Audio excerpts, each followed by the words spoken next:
Hello everyone, this is Ritika Kanuchia and you're watching HFPC, that is Home Fashion and Value Chain. And today we are going to interview Miss Smita Joshi. She is currently the Vice President of Home Textile and Export at Nestra, which is a premium home furnishing brand of Satluj Textiles and Industry. She is also a recognized speaker on sustainability, export, home textile and women leadership in the textile sector. Hello ma'am. Hello, thank you. This is a general question and everyone is going to be asked you, like, what inspired the concept behind Nestra 6.0? All right. So as you know that everything today is, everybody is in a rush. Everybody wants to do things way fast. There is very limited attention span, and we have kind of forgotten how to live slowly, how to, take time to absorb, how to take time to appreciate the beauty, how to live in the moment. So we are inviting everyone of our retail partners this time to, take a moment, pause, ponder, reflect, and take the time to appreciate the beauty and live it. Live that moment instead of just rushing through collection after collection, fabric after fabric, day after day. So the theme right now is definitely unwinding, rewinding. Theme is maximalism, wherein we are bringing a lot of the old heritage collections. Again, that's slowly coming into the trend in the home decor segment. So that is the main theme. As you can see, this is lovely decor piece is coming from the time that wherein you would take time to make a lot of those weaves. It used to take months and months to make a design. So we're going back to that era where we're trying to take time to design that kind of a collection, whether it is that grandmom chair that you inherited or stuff really going back into the roots and reimagining it in the new modern luxury. So, what role does sustainability play in Nestra's product development strategy? Well, Nestra, as you know, is a brand from Satluj Textiles and Industries, which is part of KK Birla Group. And, sustainability is at the core of the entire Satluj spectrum. So we have green fiber, we have our spinning using a lot of sustainable, sustainable options like, renewable energy. We use our own fiber into our yarns, and then that yarn is then used into our fabrics. So sustainability to us is not just limited to the product. This is a company that has been in this trade for over 9 decades. Nestra definitely is a new brand. It's 4 or 5 years old, but the company has been standing for over 8 or 9 decades. So so sustainability is not really limited to product. It is going far and beyond the product. It is going to its people. People have been with the company for over 2 decades, 3 decades. There are many people who joined Satluj and probably retired from Satluj. So and same, I mean, we feel that Nestra will remain the same. And there's a young team, very excited to have a very young team leading the entire Nestra piece. And that's our first step into the consumer brand for the group. So, with countries like Bangladesh, Vietnam, and Turkey competing aggressively in home textile, what should Indian manufacturers focus on over the next 5 years to maintain a competitive advantage beyond pricing?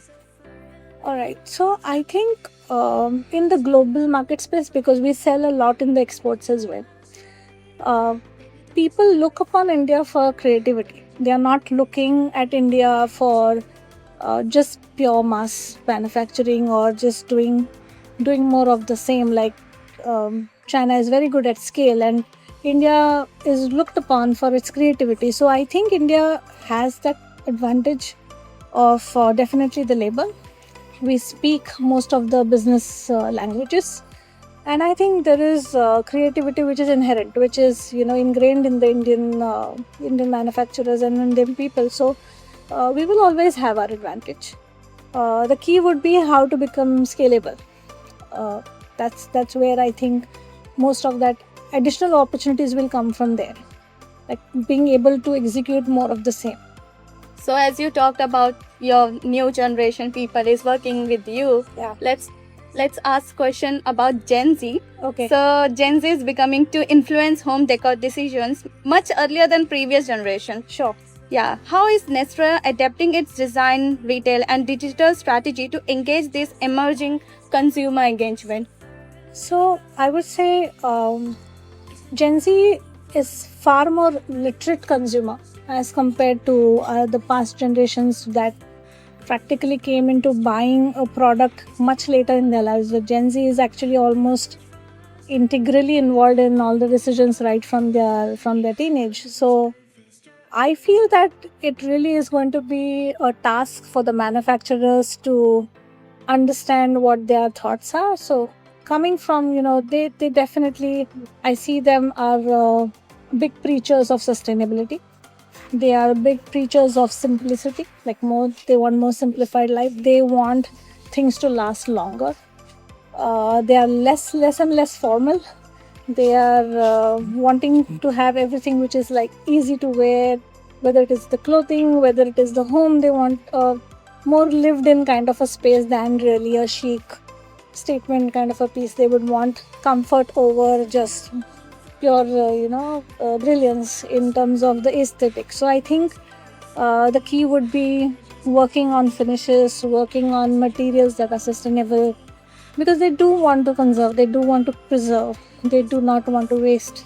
So I think there's an inherent message coming from there, and we are trying, and that's the core of Destera too, because we do not make too many collections. Like, we come out with a very edited group of like 12 catalogs every year, and the key has been that we want to save time.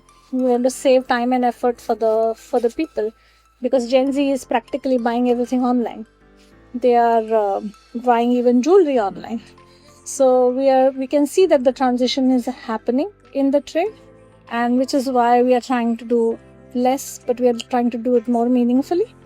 We're trying to make sure that the education at the retail point of sale, wherein our product gets sold, actually, they are trained and they are being given all the inputs from the brand.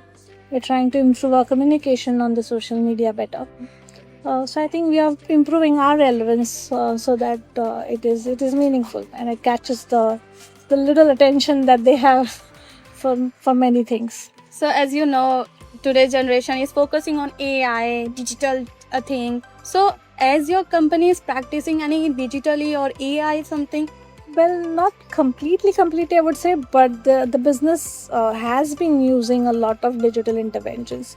For instance, our entire ordering platform for Nestera is all automated. It's all directly coming into the digital space. So we don't practically write on the notepads or write on the order books, etc. So that's an integrated system that we have, wherein the retailer can check the inventory levels, they can order online.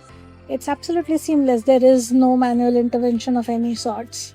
So young generation is asking for the aesthetic thing, over the senior people is asking for the sustainability thing. Yeah. And there are lots of people who are pet friendly. So how your product is going to justify that aesthetic plus sustainability and pet friendly? Okay, so this year, we improved our communication in that space, because what we realized was we were catering to a wider audience. So we classified our collections into a category called flawless, which is essentially easy to care, high durability, or fabrics that would last longer, and in the places where it will be having a lot of abrasion, etc. So that category we are naming as flawless, which is also pet friendly collection.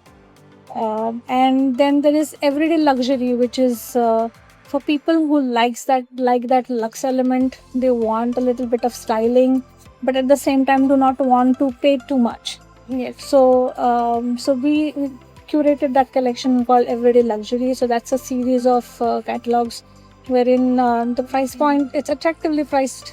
So for people who want to do more and want to change quite often.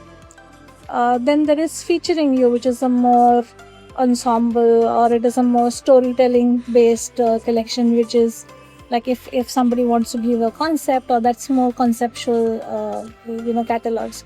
So the division helps in addressing the kind of clientele that walks in. So if Gen Z is the consumer and they believe in minimalism, then and they want durable stuff, then they would go to the flawless category. Whereas people who are to be doing their second home, where disposable income is high, and they could go and opt for the featuring you. So it really depends. So we have kind of simplified our communication in that space as far as our collections are concerned. I mean, it already was there. We're just trying to make the communication better by segregating it. So last question for you. Like what you want to say to the future generation and the people who want to come in home textiles? Do not want to be preachy. I think everyone's getting this one life and they should live it to the fullest the way they want to.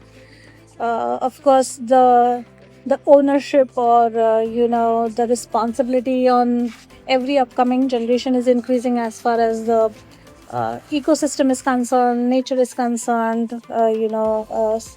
Trying to be as sustainable as possible, and yet living something which is a maximal life, for example, something like this, which is like so much happening in this fabric.